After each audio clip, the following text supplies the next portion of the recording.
नमस्ते, welcome back to my new blog. मैं हूं सुमित। आप देख रहे हैं पैसेंजर सुमित ब्लॉग। मैं हूं इस समय हरिद्वार में। हर की पौड़ी हरिद्वार का प्रमुख गंगा घाट है। मान्यता है कि यहाँ से ही माँ गंगा धरती पर अवतरित हुई हैं, जिसके बाद वो आगे बढ़कर यूपी, बिहार, बंगाल से होकर समुद्र में जाकर मिलती है। प्रचलित मान्यताओं के मुताबिक हर की पौड़ी में एक शिला में भगवान विष्णु के पद चिन्ह है।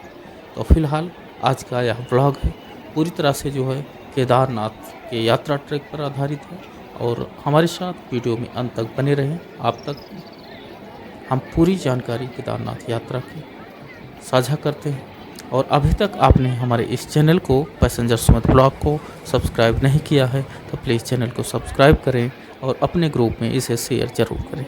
तो हम आज की यह यात्रा हरिद्वार से ही प्रारंभ कर रहे हैं और हरिद्वार से हम ऋषिकेश जाएंगे और ऋषिकेश से रुद्रप्रयाग होते हुए सोनप्रयाग, फिर हम केदारनाथ की पूरी यात्रा, पैदल यात्रा का ट्रैक आज हम करने वाले हैं। तो बने रहिए वीडियो के अंत तक। हर की पौड़ी या ब्रह्म पवित्र नगरी हरिद्वार का मुख्य घाट है। ये माना जाता है कि यह वही स्थान है जहाँ से गंगा नदी पहाड़ों को छोड़ मैदानी भाग में उतरती हैं। भारत के सबसे पवित्र घाटों में शुमार यह हर की पौड़ी का इतिहास 20 सदियों से अधिक पुराना है, जिसके निर्माण का श्रेय राजा विक्रमादित्य को जाता है। हर की पौड़ी का निर्माण राजा विक्रमादित्य के भाई भर्तरी की याद में किया गया था, जिन्होंने गंगा नदी के तट पर यहाँ ध्यान किया था, ठीक उसी जगह जहाँ शाम और सुबह की आरती होती है। इसे ब्रह्मकुंड के नाम से भी जाना जाता है। वैसे इस घाट का समय समय पर कई बार नवीनीकरण भी हुआ है। पहला विस्तार 1938 में उत्तर प्रदेश के आगरा के एक जमींदार हरज्ञान सिंह कटारा द्वारा किया गया था और फिर इसका दोबारा विस्तार यानी नवीनीकरण 1986 में किया गया था, जो कि यह सुंदर दृश्य आप देख पा रहे हैं हरिद्वार हर की पौड़ी से। यहाँ ऐसा माना जाता है कि इस जगह पर अमृत की बूंदें गिरी थी, जैसा कि हरिद्वार, उज्जैन, नासिक और प्रयागराज में कुंभ का आयोजन होता है, तो यहाँ पर भी कुंभ का आयोजन होता है। तो देख सकते हैं कितना अविरल धारा माँ गंगा की स्वच्छ निर्मल जल आप देख पा रहे हैं। यह हरिद्वार से हम आपको दिखा पा रहे हैं। चलते हैं हम ऋषिकेश की तरफ और हम आपको ऋषिकेश से गंगा जी की क्या स्थिति है दिखाते हैं, वहाँ की घाटों की क्या स्थिति है उसे भी दिखाएंगे। और ऋषिकेश से हम बस द्वारा रुद्रप्रयाग के लिए जाएंगे, जहाँ से हमारा केदारनाथ का ट्रैक स्टार्ट होगा। तो बने रहिए हमारे साथ, हम दिखाते हैं ऋषिकेश।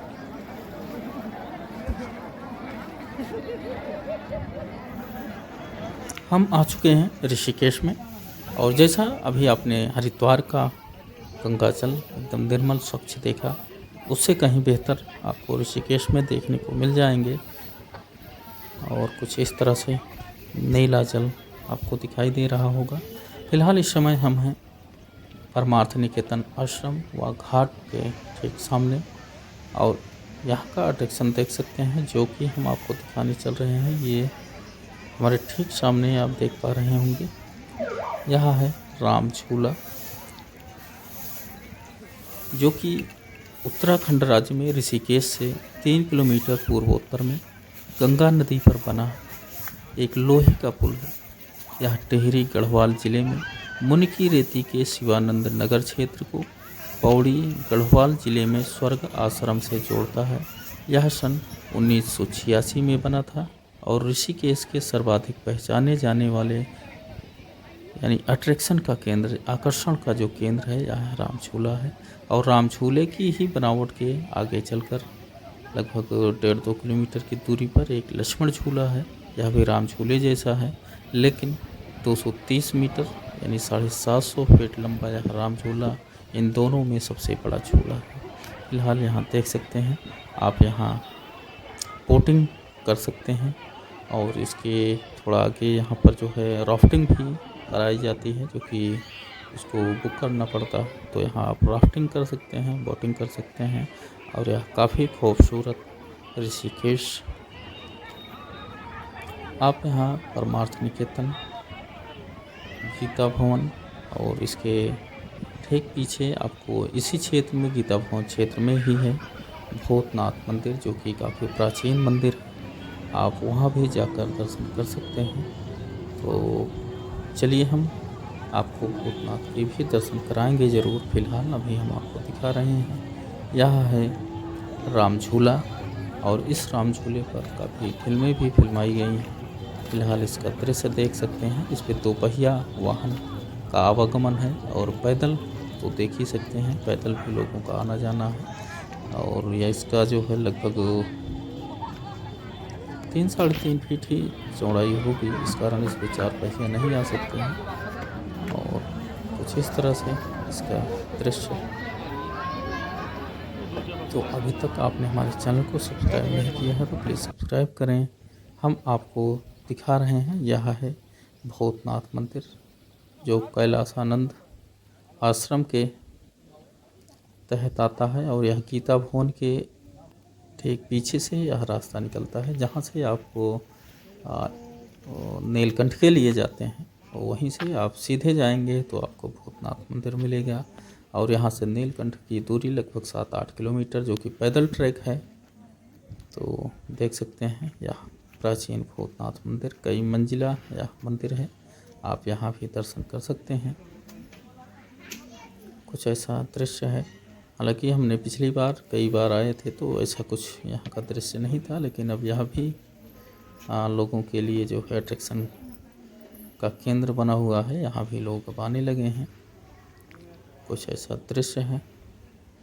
आपको परमार्थ निकेतन घाट से लगभग 1.5-2 किलोमीटर चलना पड़ सकता है, या पीछे की तरफ हल्की चढ़ाई, और उसके बाद आपको मिल जाएगा।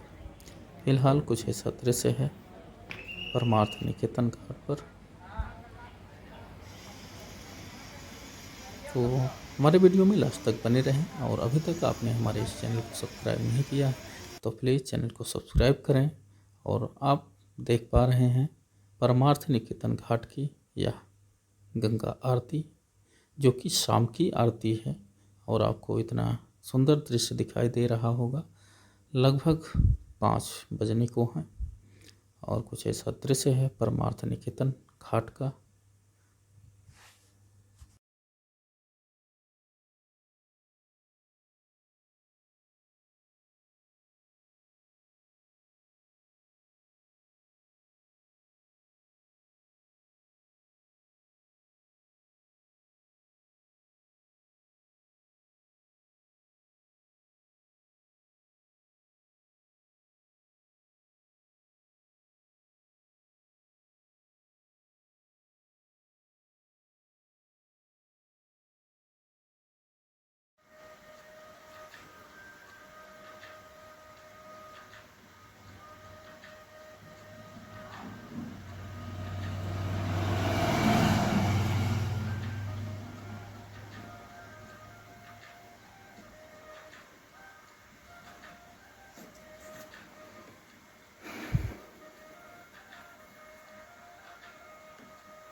हम ऋषिकेश से पहुंच चुके हैं सोनप्रयाग।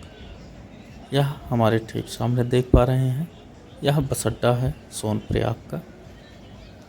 कुछ ऐसा दृश्य है। यहाँ पे प्राइवेट बसें ही आती हैं, रोडवेज बसें नहीं आती हैं, और प्राइवेट टैक्सी, प्राइवेट बसें।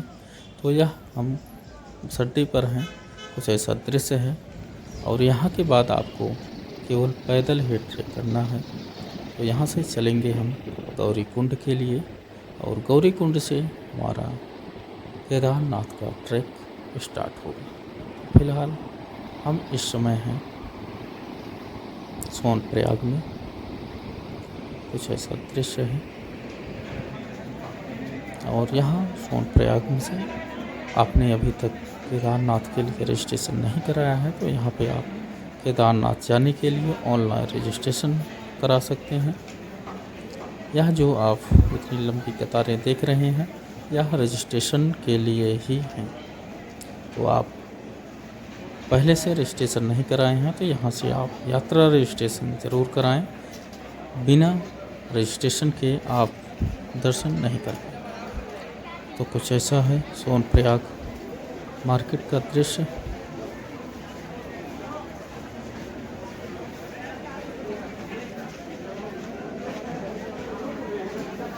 आप इतनी लंबी कतारें देख सकते हैं। यहाँ सभी केदारनाथ जाने वाले भक्त हैं और यहाँ पंजीयन के लिए खड़े हुए हैं। यह केदारनाथ जाने के लिए अंतिम पड़ाव है।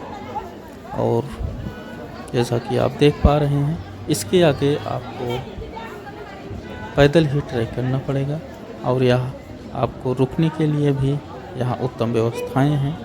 तो यह है सोनप्रयाग की मार्केट। तो चलिए हम यहाँ से आगे निकलते हैं और चलते हैं गौरीकुंड। तो हम गौरीकुंड आ चुके हैं। गौरीकुंड उत्तराखंड के रुद्रप्रयाग जिले में स्थित एक धार्मिक स्थल है। इसका संबंध भगवान शिव की पत्नी माता पार्वती से है, जिनका एक नाम माँ गौरी भी है। साथ ही यह केदारनाथ आने वाले भक्तों के लिए मोटर मार्ग का आखिरी पड़ाव है। यहीं से हम केदारनाथ व वासुकी ताल के लिए पैदल ट्रैक कर सकते हैं। गौरीकुंड की धार्मिक मान्यता को देखते हुए जो भी भक्तगण केदारनाथ जाते हैं वो इस कुंड में स्नान करके ही आगे बढ़ते हैं। तो हम भी यहाँ स्नान करेंगे। उसके बाद पैदल यात्रा हम आपको श्री केदारनाथ जी की पूरी यात्रा दिखाएंगे। तो माँ गौरी से संबंधित यह गौरीकुंड है। इसके पीछे और क्या कथाएं जुड़ी हुई हैं, साथ ही गौरीकुंड कब से कैसे घूमने जाया जाए इत्यादि सब बातों को हम आगे बताएंगे। सबसे बड़ी बात यह है कि इस कुंड का पानी हमेशा ही गर्म होता है। और जैसा कि आपको पता है केदारनाथ में हमेशा ही यहाँ पूरा स्नोफॉल होता है और बर्फ़ रहती है। लेकिन इस स्थिति में यहाँ गौरीकुंड का जल एकदम गर्म होता है।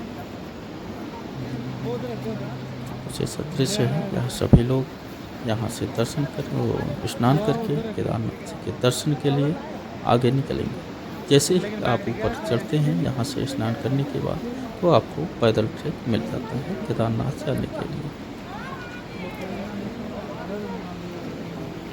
बहुत अधिक गर्म है और इसमें एक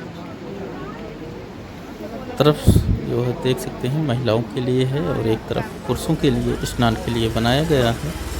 देखिए इतिहास से दो कथाएं जुड़ी हुई हैं, जिसमें एक का संबंध माता पार्वती की तपस्या से है तो दूसरे का भगवान गणेश का मस्तक कटने से है, जिसे हम किसी और सेपरेट वीडियो में आपको विस्तार से बताएंगे। फिलहाल यहाँ से स्नान करने के बाद हम चलते हैं केदारनाथ के ट्रैक की ओर। माता पार्वती ने भगवान शिव को प्रसन्न करने के उद्देश्य से इसी स्थल पर बैठकर वर्षों तक कठोर तपस्या की थी। इसके बाद ही भगवान शिव माता पार्वती से विवाह करने को तैयार हुए थे। शिव पार्वती का विवाह गौरीकुंड से 15 किलोमीटर की दूरी पर स्थित त्रियोगी नारायण मंदिर में संपन्न हुआ था। तो यह गौरीकुंड की कुछ मुख्य बातें।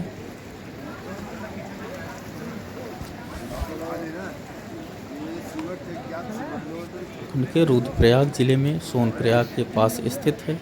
इसके पास में ही मंदाकिनी नदी बहती है। यहीं से केदारनाथ धाम व वासुकीताल का ट्रैक शुरू होता है। तो जैसा कि अभी हमारे 2-3 मीटर के दाहिनी तरफ ही यहाँ पे आपको मंदाकिनी की नदी दिखाई देती है। ये अभी रात्रि है, यहाँ प्रकाश से आपको दिखाई दे रहा होगा। उस तरफ अभी अंधेरा है जिससे हम उसका व्यू नहीं दिखा पाते हैं। और इसके ठीक बगल से ही माँ मंदाकिनी भी बहती हैं। तो अब हम बाहर निकलते हैं और चलते हैं। लगभग रात के 2:30 बजे होंगे और हम अपनी यात्रा को प्रारंभ कर दिए हैं। तो कुछ ऐसा ट्रैक है, देख सकते हैं। कुछ यहाँ पे आपको घोड़े खच्चर अत्यधिक मात्रा में दिखाई देंगे, जो कि पैदल यात्रियों को काफ़ी परेशान भी करते हैं। जो कि जहाँ पैदल ट्रैक है वहाँ पे इनकी बहुत अधिक संख्या कहीं ना कहीं पैदल चलने वालों को डिस्टर्ब करती है। तो यह दृश्य है रास्ते का। अभी रात्रि है, आपको व्यू ठीक से नहीं दिखाई दे रहा होगा। आगे चल के जैसे जैसे सुबह होगी आपको सुंदर दृश्य केदारनाथ मार्ग के दिखाई पड़ेंगे। तो बने रहें हमारे साथ। आप देख सकते हैं सुबह के करीब 7 बजे का यह दृश्य।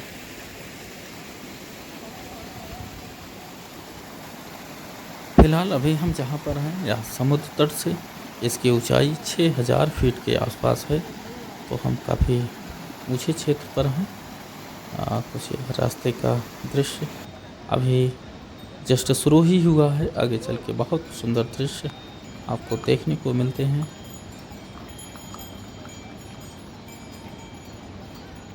तो अब शुरू हो चुकी है श्री केदारनाथ यात्रा की सुंदर यात्रा ट्रैक। और आप देख पाएंगे पूरे रास्ते का इतना सुंदर व्यू, आपकी थकान दूर हो जाएगी।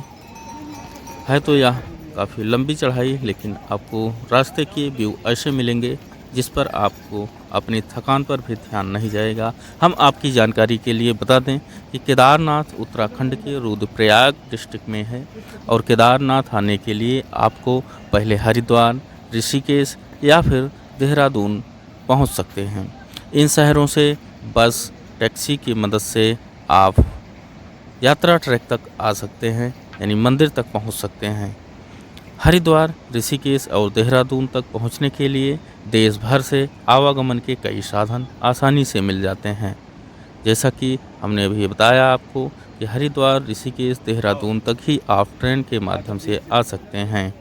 केदारनाथ यात्रा में गौरीकुंड पहुंचने के बाद करीब 19 किलोमीटर का रास्ता पैदल या पालकी से या फिर घोड़े की मदद से तय करनी होती है।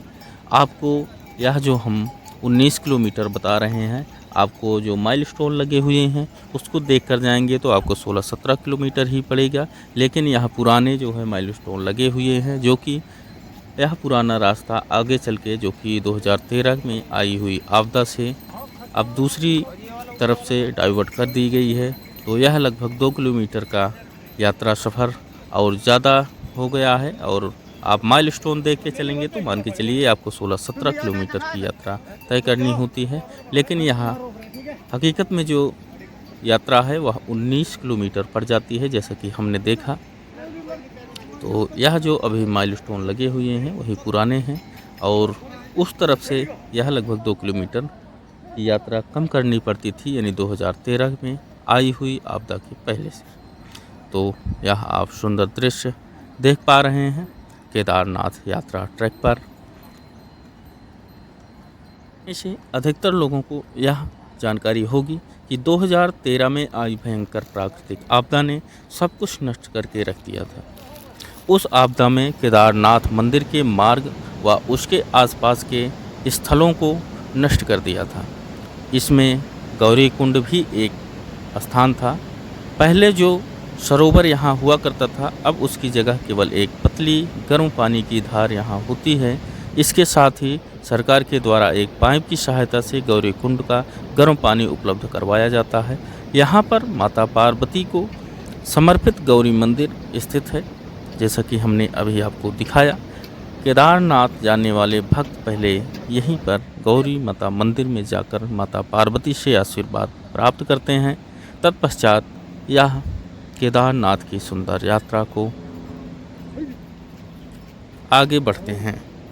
आपको ऐसे ही सुंदर नज़ारे पूरे यात्रा ट्रैक में देखने को मिलते हैं। तो यह इतना ऊंचा झरना जो कि आपने देखा, इसकी ऊंचाई बहुत अधिक है और कुछ ऐसे दृश्य आपको काफ़ी लुभावने दृश्य पूरे यात्रा ट्रैक में मिलेंगे। अब इसकी ऊंचाई आप मीटर में नहीं बल्कि किलोमीटर में नाप सकते हैं। हमने यहाँ जो फोटोग्राफ्स लिए हैं, जो वीडियो ले रहे हैं, काफ़ी दूरी पर हैं, क्योंकि यहाँ रिस्क हो सकता है इसकी ज़्यादा नज़दीक जाने पर। तो कुछ ऐसा दृश्य है केदारनाथ ट्रैक का। और केदारनाथ जाने के लिए आपको पहले गौरीकुंड ही पहुंचना पड़ेगा। यह मोटर मार्ग से पहुंचने वाला आखिरी पड़ाव था, अर्थात यह केदारनाथ ट्रैक का आधार क्षेत्र कहा जा सकता है। यहीं से केदारनाथ मंदिर जाने के लिए ट्रैक शुरू होता है। यहाँ से आप पैदल केदारनाथ के ट्रैक पर भी जा सकते हैं या फिर अपनी इच्छा अनुसार घोड़ा, टट्टू, खच्चर, पालकी या फिर पिट्ठी, पोनी इत्यादि की सुविधा ले सकते हैं। केदारनाथ से वापस लौटते समय भी आपको गौरीकुंड ही पहुंचना पड़ेगा व फिर यहां से आगे सोनप्रयाग जाना पड़ेगा, जहां से आप अपने गंतव्य की ओर जा सकते हैं। वहां से आपको प्राइवेट बसेस, टैक्सी आदि मिल जाती हैं। बाकी यहां पे रोडवेज की बसें नहीं मिलेंगी और ना ही यहां तक ट्रेन की व्यवस्था है। तो यह सुंदर दृश्य आप देख पा रहे हैं। कुछ ऐसा दृश्य अभी आगे बढ़ने पर और सुंदर दृश्य आपको देखने को मिलेंगे। यहाँ आप वर्ष में किसी भी समय जा सकते हैं, लेकिन भक्तगण सर्दियों में यहाँ नहीं आते हैं। ऐसा इसलिए क्योंकि सर्दियों में 6 माह के लिए केदारनाथ धाम के कपाट बंद हो जाते हैं। केदारनाथ धाम के कपाट दिवाली के अगले दिन से बंद हो जाते हैं, वह फिर मई माह में अक्षय तृतीया के दिन खोले जाते हैं। ऐसे में यदि आप उस समय गौरीकुंड आएंगे तो केदारनाथ नहीं जा पाएंगे। इसलिए मई से अक्टूबर माह के बीच यहाँ पर आप आ सकते हैं, जिससे केदारनाथ के दर्शन भी हो जाएं। यदि आपको सर्दियों का मौसम पसंद है व बर्फबारी का आनंद उठाना चाहते हैं तो आपको अक्टूबर माह में यहाँ आना चाहिए। हालांकि उस समय यहाँ सर्दियाँ बहुत अधिक बढ़ जाती हैं। वैसे तो आप जैसे केदारनाथ टेम्पल के नज़दीक जाते हैं, लगभग रोज़ाना ही यहाँ स्नोफॉल देखने को आपको मिल जाता है, जैसा कि हम आगे चल के आपको दिखाएंगे भी, जो कि यह गर्मियों का वीडियो है। और जैसा कि देख पाएंगे कि अभी जो है यात्रा प्रारंभ नहीं हुई है, सो हम अभी पुराना वीडियो ही आपको दिखा रहे हैं और जैसे ही अब की यात्रा प्रारंभ होगी हम आपको फिर से इसको दिखाएंगे। हमने यह यात्रा गौरीकुंड से प्रारंभ की है और जैसा कि हम जहां स्नान किए थे वहां से बहुत नज़दीक, यानी गौरी माता मंदिर से आधा किलोमीटर की दूरी पर सिरकटा मंदिर है, जो कि भगवान गणेश को समर्पित है। और ऐसा माना जाता है कि यहीं पर गणेश जी की सर को धड़ से अलग किया गया था और इसको भी आप देख सकते हैं, यहाँ भी आप दर्शन कर सकते हैं। फिलहाल हम नज़दीक होते हुए श्री केदारनाथ ट्रैक पर बाबा केदारनाथ के दर्शन हेतु कुछ ऐसा ट्रैक है, आप देख सकते हैं।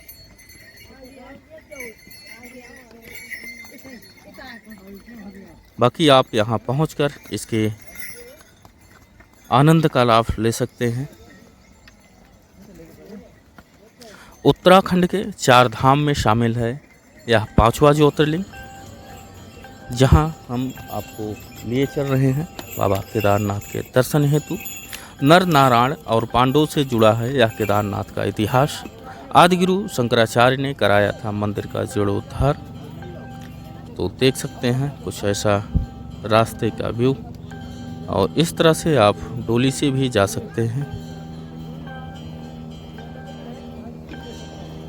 और हमारा सजेशन यह है कि आप पैदल यात्रा कर पाएँ तभी श्री केदारनाथ के दर्शन हेतु आएँ। शिव जी का 5वां ज्योतिर्लिंग उत्तराखंड में है। इसका नाम है केदारनाथ। ये मंदिर उत्तराखंड के 4 धामों में भी शामिल है। शिव जी के इस धाम का इतिहास भगवान विष्णु के अवतार नर नारायण, पांडव और आदिगुरु शंकराचार्य से जुड़ा है। यह मंदिर हिमालय क्षेत्र में है। इस वजह से शीत ऋतु के समय करीब 6 महीने बंद रहता है और ग्रीष्म ऋतु के समय यानी गर्मियों में भक्तों के लिए खोला जाता है। इसलिए 5वें ज्योतिर्लिंग से जुड़ी खास बातें आपको हम बता रहे हैं। नर नारायण के तप से प्रसन्न होकर प्रकट हुए थे शिव जी। तो केदारनाथ धाम से जुड़ी कई मान्यताएं प्रचलित हैं। शिव पुराण की कोटि रुद्र संहिता में लिखा है कि पुराने समय में बदरी वन में विष्णु भगवान के अवतार नर नारायण पार्थिव शिवलिंग बनाकर भगवान शिव का रोज पूजन करते थे। केदारनाथ मंदिर उत्तराखंड के रुद्रप्रयाग जिले में है। केदारनाथ 12 ज्योतिर्लिंग में से एक है। ये उत्तराखंड के 4 धामों में भी शामिल है। केदारनाथ धाम से जुड़ी कई मान्यताएं प्रचलित हैं। शिव पुराण की कोटि रुद्र संहिता में लिखा है कि पुराने समय में बदरी वन में विष्णु भगवान के अवतार नर नारायण पार्थिव शिवलिंग बनाकर रोज पूजा करते थे। नर नारायण की भक्ति से प्रसन्न होकर भगवान शिव यहाँ प्रकट हुए। शिव जी ने नर नारायण से वरदान मांगने के लिए कहा। तब नर नारायण ने वरदान मांगा कि शिव जी हमेशा यहीं पर रहें ताकि अन्य भक्तों को भी शिव जी के दर्शन आसानी से प्राप्त हो सकें। ये बात सुनकर शिव जी ने कहा कि अब ये यहीं पर रहेंगे और ये क्षेत्र केदार क्षेत्र के नाम से प्रसिद्ध होगा। तो यह देख पा रहे हैं, यह है केदार क्षेत्र और हमारे ठीक सामने आपको दिखाई दे रहा होगा यह पूरा हिम क्षेत्र और यह सूर्य की किरणों से चमकता यह पूरा केदार क्षेत्र। कितना सुंदर व्यू आपको देखने को मिल रहा है। हालांकि आपको यहाँ पर काफ़ी लोग टेंट कैंपिंग करते भी दिख जाएंगे। आपको श्री गौरी कुंड से पूरे केदारनाथ यात्रा ट्रैक के जितना भी लंबा क्षेत्र यहाँ 18-19 किलोमीटर का है, पूरे क्षेत्र में केवल इस तरह से टेंट ही देख पाएंगे। यदि आप भी टेंट लिए हैं तो विश्राम कर सकते हैं। हालांकि यह क्षेत्र है, यहाँ पर टेंट लगाया जा सकता है, बाकी हर जगह टेंट भी नहीं लगाया जा सकता है। और जैसा कि देख सकते हैं यहाँ पे हिमखंड जो है गिरते रहते हैं, ऊपर से लैंडस्लाइड होती रहती है।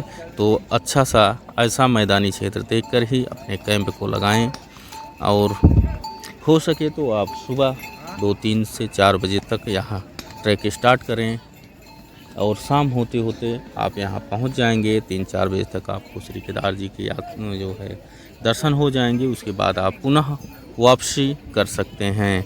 आपको यहाँ रात्रि रुकने की आवश्यकता नहीं पड़ेगी।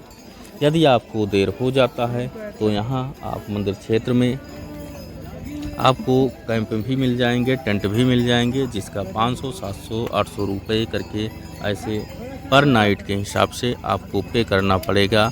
और यहाँ पर केदारनाथ ट्रस्ट के द्वारा भी आपको हॉल टाइप के जो है यहाँ रहने की व्यवस्था मिल जाएगी, जो कि आपको 200-300 रुपये में ही मिल जाएगा।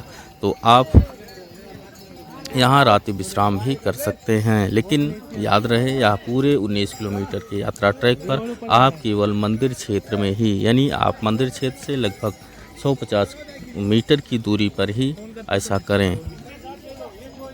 और यह क्षेत्र कुछ मैदानी क्षेत्र के हिसाब से है, जहाँ आपको कोई भी रिस्क नहीं हो सकता है।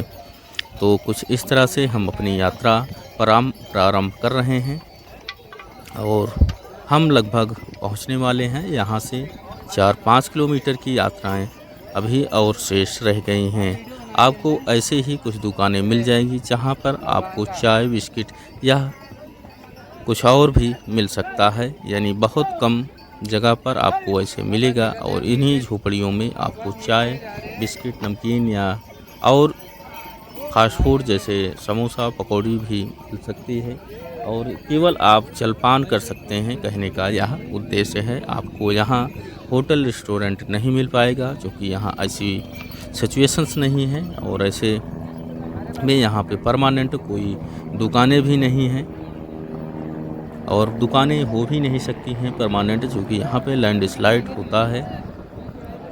तो कुछ इस तरह से यात्रा ट्रैक है पूरा।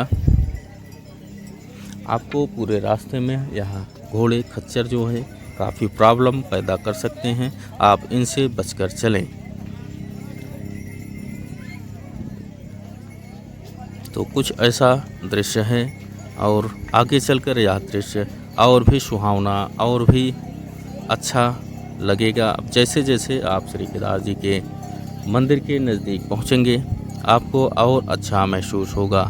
हालांकि यह जो है यात्रा काफ़ी लंबी है और काफ़ी दूरी है इसकी और दोनों तरफ का आप देख सकते हैं तो 38 किलोमीटर आपको पैदल जाना आना रहता है। फिलहाल इसमें आपको ज़रा सा भी थकान नहीं महसूस होगी, तो आपको उचित यही होगा कि आप पैदल यात्रा करें। आप देख सकते हैं यह कुछ ऐसा दृश्य, चारों तरफ आपको हिम ही दिखाई दे रहे होंगे। यह सुंदर दृश्य आप देख पा रहे हैं श्री केदार जी के। पांडवों से जुड़ी है केदारनाथ की मान्यता। महाभारत के समय यानी द्वापर युग में केदारनाथ क्षेत्र में शिव जी ने पांडवों को बेल रूप में दर्शन दिए थे। वर्तमान मंदिर का निर्माण आदि गुरु शंकराचार्य ने 8वीं से 9वीं सदी में करवाया था। ये मंदिर उत्तराखंड के 4 धामों में से एक है। मंदिर समुद्र तल से करीब 3583 मीटर की ऊंचाई पर है। यह मंदिर हिमालय क्षेत्र में है, इस कारण शीत ऋतु में के इन दिनों में यह बंद रहता है। गुरु शंकराचार्य ने कराया था मंदिर का जीर्णोद्धार। मान्यता है कि ये केदारनाथ धाम में स्वयंभू शिवलिंग स्थापित है। स्वयंभू शिवलिंग का अर्थ है जो स्वयं प्रकट हुआ है। यह केदारनाथ का भी शिवलिंग स्वयं प्रकट हुआ है। केदारनाथ मंदिर का निर्माण पांडव राजा जन्मेजय ने करवाया था। बाद में आदि गुरु शंकराचार्य ने इस मंदिर का जीर्णोद्धार करवाया। यहाँ पहुँचने पर आपको ऐसा प्रतीत होगा कि आप स्वर्ग पहुँच चुके हैं और यह स्वर्ग जैसा प्रतीत होता केदारनाथ का अद्भुत धाम।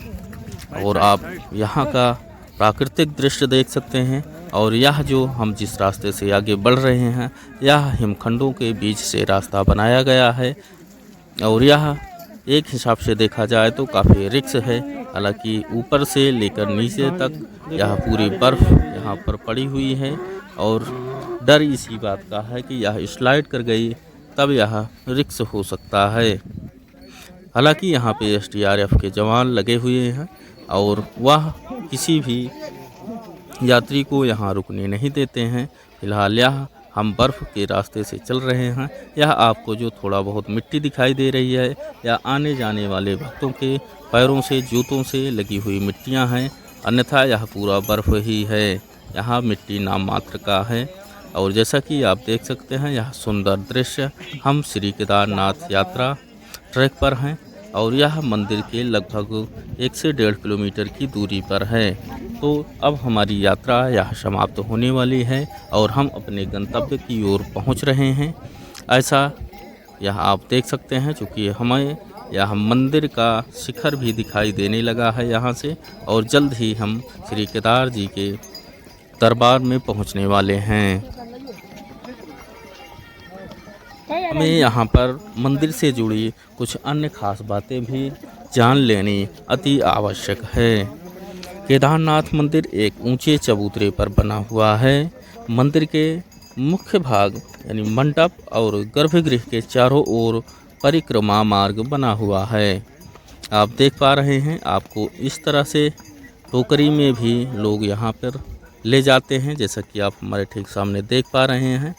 यह काफ़ी कठिन काम है और जो यह मार्ग केवल अकेले नहीं तय किया जा सकता है, यह लोग ये अपने पिट्ठू पर, अपने पेट पर यात्रियों को ऐसे बिठाते हैं और यह पूरी यात्रा, और यह यात्रा जो है इनका केवल काम इतना नहीं है कि यह पहुंचा दें, यह पूरा होता है ले जाने और ले आने का।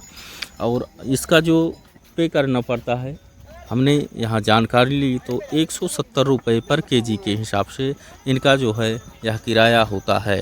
हालांकि यह जो है मेहनती लोग हैं और यह पर ज़्यादातर नेपाल से आए हुए लोग हैं और यह केवल 6 महीने तक ही यह यात्रा चलती है और इनका काम यही है। तो सबसे मेहनत का काम इनका है। आप घोड़े खच्चर से न चलकर इनसे अगर आएंगे तो भी ठीक है, अन्यथा आप सबसे उचित यह होगा कि आप पैदल यात्रा ट्रैक करें, तभी श्री केदार जी के दर्शन के लिए आएँ। तो आप देख सकते हैं यहाँ पर सभी के हाथों में एक डंडा है, एक स्टिक्स है और इसके सहारे यह यात्रा तय करते हैं। तो हम आपको यह भी सजेस्ट करना चाहते हैं कि आप भी ऐसा एक डंडा ले लें, एक स्टिक्स ले लें। आपको यात्रा मार्ग में को तय करने में काफ़ी सहायता प्राप्त होगी। तो कुछ ऐसा दृश्य, इतना सुंदर दृश्य आप देख पा रहे हैं श्री केदारनाथ के। यह यात्रा ट्रैक है और यहाँ पर आपको लाखों की संख्या में यह घोड़े खच्चर दिखाई देंगे और पूरे रास्ते यह आपको प्रॉब्लम क्रिएट करते रहेंगे। हालांकि इनसे ट्रस्ट को काफ़ी लाभ होगा, इसलिए यहाँ पे इतने अत्यधिक मात्रा में यहाँ पे हैं, वरना यह ट्रैक जो है और सुगम होता यहाँ पर यदि खच्चर ना होते। हमें रास्ते भर इन खच्चरों से प्रॉब्लम हुई है। आप चल रहे हैं, आपके सामने आपके बीच में घुस जाएंगे। क्योंकि यह यात्रा ट्रैक काफ़ी रिक्सी है, तो हो सकता है आप इनसे डिस्टर्ब हों और आपको इनसे धक्का लगें और आप नीचे चले जाएं और हज़ारों फीट नीचे चले जाएं। आपके लिए यह जो है उचित नहीं होगा। तो इस पर भी यह ट्रस्ट जो है केदारनाथ ट्रस्ट बोर्ड, इसको भी ध्यान देना चाहिए। और यह जो है आपको जल्दी पहुंचाने के चक्कर में आपके आगे लेकर घुस जाते हैं। तो हमारा यह सजेशन है, यदि आप असमर्थ हैं तो यात्रा न करें, और करना भी चाहते हैं तो आप टोकरी से करें। आप जैसा कि यहाँ पे देख रहे हैं, जो डोली या 4 लोगों को यह डोली होती है, 4 लोग लेकर जाते हैं, आप उससे यात्रा करें। और यह सिंगल जो टोकरी से यात्रा कराते हैं उससे यात्रा करें, पर यह घोड़े और खच्चर से यात्रा न करें। तो यह सुंदर दृश्य आप देख पा रहे हैं श्री केदारनाथ जी के, और जल्द ही आपका और हमारा इंतज़ार खत्म होने वाला है और हम पहुंचने वाले हैं श्री केदार जी के मंदिर क्षेत्र में। हालांकि यह पूरा केदार क्षेत्र ही है, लेकिन अभी भी हमारी यात्रा थोड़ी शेष है। तो आप जैसे ही मंदिर पहुंचेंगे तो आप देखेंगे कि मंदिर के बाहर परिसर में शिव जी के वाहन नंदी विराजित हैं। यहाँ शिव जी का पूजन प्राचीन समय से चली आ रही विधि से किया जाता है। सुबह सुबह शिवलिंग को स्नान कराया जाता है, घी का लेपन किया जाता है। इसके बाद धूप दीप आदि पूजन सामग्रियों के साथ भगवान की आरती की जाती है। शाम के समय भी ऐसे पहुंच सकते हैं केदारनाथ, जैसा कि हम पहुंचने वाले हैं, और यहाँ पर शाम भी होने को है। और यह सुंदर दृश्य आपके नज़रों के सामने, और हमें तो बहुत अच्छा प्रतीत होता है। आपको इसका सही आनंद प्राप्त करना है तो आपको श्री केदार जी की यात्रा करनी चाहिए।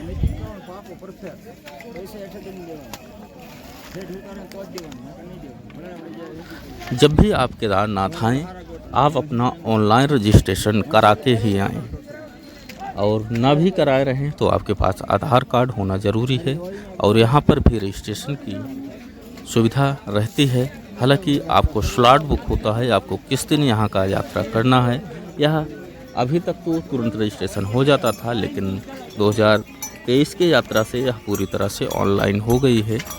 और जब भी आप आएँ, यहाँ से आने के 4-5 दिन पहले आप यदि रजिस्ट्रेशन कर लेते हैं, केदारनाथ यात्रा रजिस्ट्रेशन आप सर्च करेंगे तो इसकी जो है जो बोर्ड की या ट्रस्ट बोर्ड जो है केदारनाथ का ट्रस्ट की वेबसाइट ओपन होगी, आप वहां से रजिस्ट्रेशन कर सकते हैं। आपको आधार कार्ड, पैन कार्ड वगैरह की ज़रूरत होती है, मोबाइल नंबर की ज़रूरत होती है, और आप आसानी से, सहजता से आप अपना रजिस्ट्रेशन पूर्ण कर सकते हैं और अपने यात्रा के दिन यहाँ की यात्रा कर सकते हैं। अन्यथा आपको यह पूरे ट्रैक में आपको कहीं भी नहीं रोका जाएगा, आपका कहीं भी रजिस्ट्रेशन चेक नहीं होगा। आप पूरे मंदिर क्षेत्र तक आ सकते हैं, लेकिन आपको मंदिर से 10 मीटर 15 मीटर की दूरी पर यहाँ चेक होता है। आप मंदिर के अंदर प्रवेश करने से पहले आपका यात्रा रजिस्ट्रेशन ज़रूर चेक होगा। तो ऐसा आप बिल्कुल ना करें कि आपको यह पूरी यात्रा या पूरी मेहनत जो है ख़राब जाए और बाबा केदार के दर्शन ना हो पाएँ। तो आप यहाँ रजिस्ट्रेशन पहले से ही करा कर आएँ, तभी आप यहाँ पर बाबा केदार जी के दर्शन कर पाएंगे। तो हम पहुँच चुके हैं बाबा केदारनाथ जी के क्षेत्र में। जैसा कि देख सकते हैं, यहाँ पर यह जो भी आपको लेकर आते हैं, यहाँ पर इंतज़ार कर रहे हैं कि आप दर्शन करके आएँ और आपको पुनः यह वापस लेकर गौरीकुंड तक जाएँ। यह खच्चर यहीं तक इनका गंतव्य है, और टोकरी से भी आएंगे तो यहीं तक आएंगे। और जैसा कि आप देख पा रहे हैं, हेलीकॉप्टर का हेलीपैड यहाँ बनाया गया है। तो आप हेलीकॉप्टर से आते हैं तो भी आपको यहीं तक आना होगा, चूँकि यह मंदिर से लगभग 15-20 मीटर की ही दूरी पर है। तो हमारी यह यात्रा, श्री केदारनाथ जी की यात्रा लगभग पूरी हो चुकी है। हम यहाँ तक पहुँच चुके हैं। यहाँ पर आप हेलीकॉप्टर के माध्यम से यदि यह यात्रा पूर्ण करनी चाहते हैं तो आपको लगभग 7,000 रुपये के करीब पे करना पड़ता है। यह भी आप किसी जालसाज के चक्कर में न पड़ें, किसी अन्य वेबसाइट के चक्कर में न पड़ें। काफ़ी ट्रैवलिंग वेबसाइट आपको ऑनलाइन भी मिल जाएंगी। तो आप जो है केदारनाथ तीर्थ क्षेत्र के जो ऑफिशियल वेबसाइट है, वहीं से इसका भी रजिस्ट्रेशन करें। तो यहाँ पे आपको हर मिनट हेलीकॉप्टर मिल जाएगा, जो कि आपको यह काफ़ी सुगमता से पहुँचा देता है। तो आप हेलीकॉप्टर के माध्यम से भी यहाँ यात्रा पूर्ण कर सकते हैं।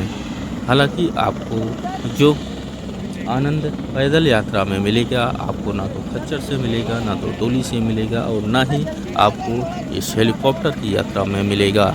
तो यदि आप समर्थ हैं तो पैदल यात्रा श्री केदार जी के पूर्ण करें। तो अब हम पहुंच चुके हैं श्री केदारनाथ जी के मंदिर। तो यहाँ से जहाँ तक संभव हो सकता है हम और आपको दिखाने का प्रयास करते हैं। इसके बाद हम दर्शन करने के बाद वापस पुनः गौरीकुंड आएंगे और अपनी यात्रा का समापन करेंगे। तो यह सुंदर दृश्य आप देख पा रहे हैं श्री केदारनाथ मंदिर क्षेत्र से। तो आपको यह यात्रा कैसी लगी, आपको यह यात्रा के दौरान पड़ने वाले पड़ाव कैसे लगे, और पूरे यात्रा में हमने आपको जो भी दिखाया, इसमें जो भी कमियां हैं, जो भी गलतियां हैं, आप उसको कमेंट बॉक्स में हमें ज़रूर बताएं। हम उनको आपके हिसाब से सुधारने की कोशिश करेंगे। यदि आप कमेंट बॉक्स में अपने विचार, अपने सुझाव हमें प्रेषित करते हैं तो हम उसे ज़रूर से ज़रूर सुधारने की कोशिश करेंगे। और आपको यात्रा से जुड़ी कोई भी जानकारी चाहिए तो आप भी उसे बेशक कमेंट बॉक्स में कमेंट कर सकते हैं। जितना संभव होगा हम जो है उसका रिप्लाई भी करेंगे। तो यदि आप श्री केदारनाथ जी की यात्रा करना चाहते हैं तो ज़रूर से ज़रूर कमेंट करें। और आपको पूरी यात्रा में यहाँ का दृश्य, यहाँ का प्राकृतिक जो भी दृश्य है कैसे लगा, आप उसको भी यहाँ पे कमेंट कर सकते हैं। यदि आप इस वर्ष श्री केदार जी की यात्रा करना चाहते हैं तो हम आपके जानकारी के लिए बता दें कि 11 मई 2024 से यहाँ श्री केदारनाथ जी के कपाट खुल जाएंगे। आप 11 मई से ही यहाँ पर बाबा भोलेनाथ जी के दर्शन कर सकते हैं। तो आप यदि यहाँ आने का प्लान कर रहे हैं तो आप 11 मई के बाद ही यहाँ पर आने का विचार करें। आपको यहाँ आने पर श्री केदारनाथ जी के आसपास कई सारे दर्शनीय स्थल हैं जिसका भी आप यहाँ पे दर्शन कर पाएंगे। आप श्री केदारनाथ जी के दर्शन के लिए आएँ तो यह जो कि 4 धामों में आता है, श्री केदारनाथ, गंगोत्री, यमुनोत्री और बद्रीनाथ के दर्शन ज़रूर करें। आपको श्री बद्रीनाथ के दर्शन के बिना आपका केदारनाथ दर्शन भी अधूरा माना जाता है। तो आप जब भी आएँ 2-3 दिनों का प्लान ज़रूर बना कर आएँ। तो आप ठीक हमारे सामने देख रहे हैं श्री केदारनाथ मंदिर और यह श्री केदारनाथ का सुंदर दृश्य। यह ठीक सामने आपको ऊंचाई पर एक मंदिर दिखाई दे रहा होगा जहां पर भीमशिला है और कुछ ऐसा सुंदर दृश्य। अब आपको इसके आगे की यात्रा नहीं करनी है, यह पूरा मंदिर क्षेत्र ही है और यहाँ के बर्फ़ की वजह से आपको मंदिर तक का व्यू न दिखाई दे रहा होगा। बाकी आप देख सकते हैं यह चारों ओर हम आपको दिखाते हैं श्री केदारनाथ मंदिर क्षेत्र का यह सुंदर परिदृश्य। ऐसा लगता है कि हम पहाड़ों पर बस गए हैं और आसमान की ऊंचाइयों तक पहुंच चुके हैं। तो यहाँ पे जो शेल्टर बनाए गए हैं, यहाँ आपके रहने की, रात्रि विश्राम की भी व्यवस्थाएं हैं। हालांकि यह निःशुल्क नहीं है। आपको यहाँ पे कोई भी प्रॉब्लम होती है तो आपके लिए यहाँ पे स्वास्थ्य विभाग ने यहाँ पे दवाइयों, डॉक्टर्स की सुविधाएं उपलब्ध हैं। आप यहाँ दवा भी ले सकते हैं अपनी प्रॉब्लम्स के अनुसार। तो यह देख सकते हैं, आप यहाँ यात्रा करके आएंगे तो यहाँ थोड़ी देर विश्राम कर सकते हैं। आप जिस भी माध्यम से आएंगे वो लोग यहाँ पर आपकी वापस पुनः गौरीकुंड तक छोड़ने के लिए यहाँ पे वेट करते रहते हैं। यह सुंदर दृश्य बाबा केदारनाथ के। देख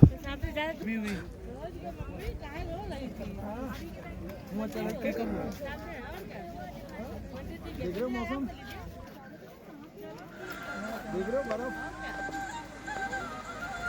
इस समय नहीं पड़ रही है, थोड़ी देर पहले पड़ी थी, थोड़ी देर पहले पड़ी थी। अभी देखो मुश्किल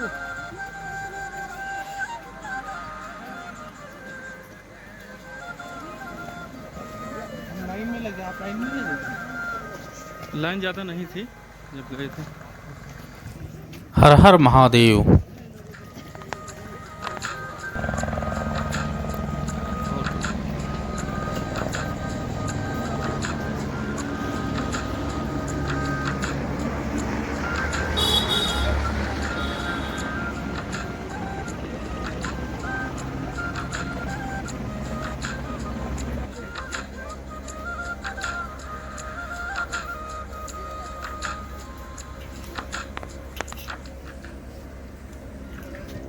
यह दृश्य आप देख पा रहे हैं, इतना सुंदर दृश्य हमने तो पहले कभी नहीं देखा।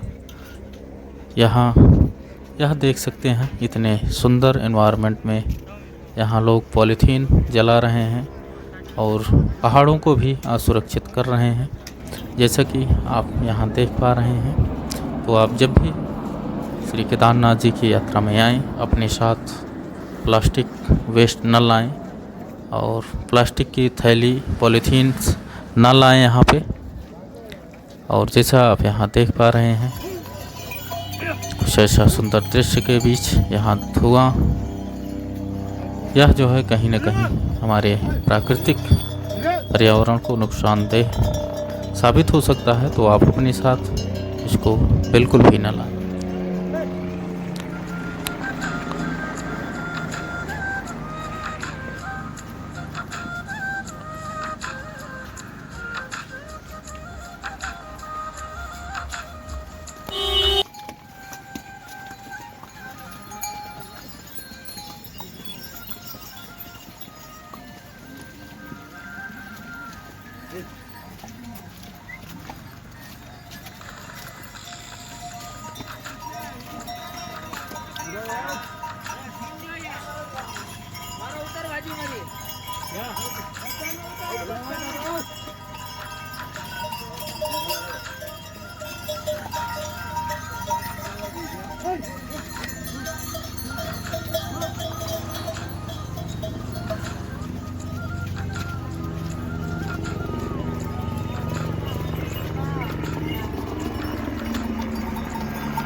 अद्भुत अद्वितीय दृश्य जो आप केदारनाथ का देख पा रहे हैं।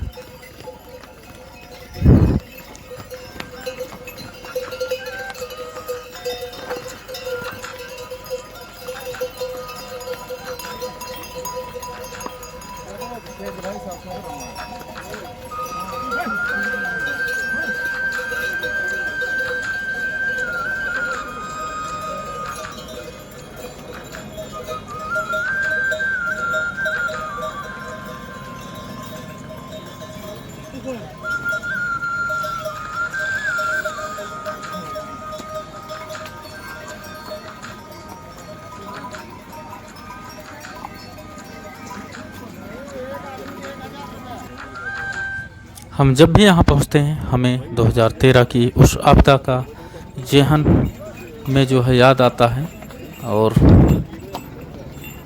एक हिसाब से आज भी उसको सोचकर यहाँ उपस्थित होने से भय उत्पन्न होता है कि क्या दृश्य रहा होगा। चारों तरफ बर्फ ही बर्फ, और बचने के आज भी कोई रास्ता, कोई भी उपाय नहीं है। यहाँ के देख सकते हैं चारों तरफ बर्फ ही बर्फ। इसका स्लाइड हो जाए तो रिक्स तो है ही है। फिलहाल आनंद की प्राप्ति भी यहीं से होती है। अद्भुत अदृश्य यहाँ देख सकते हैं।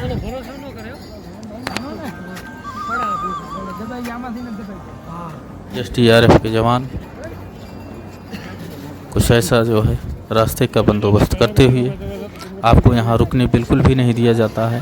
आप सिर्फ निकल रहे हैं और आपके बहुत ऊंचाई तक यहाँ बर्फ ही बर्फ, उसके बीच से यह यात्रा संपन्न होती। यहाँ देख सकते हैं कुछ इस तरह से रिक्स भरा रास्ता, और रिक्स में ही आनंद है, रिक्स में ही परमानंद है।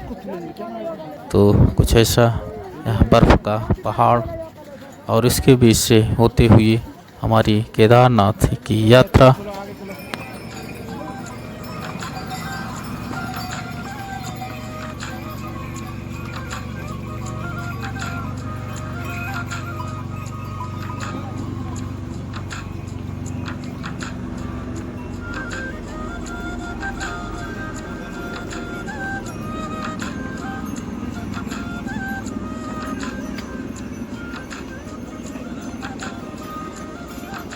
साथियों, आज की यह यात्रा हमारी यहीं संपन्न होती है, और जल्द मिलेंगे किसी नई टॉपिक के साथ, किसी नए यात्रा पर, किसी नए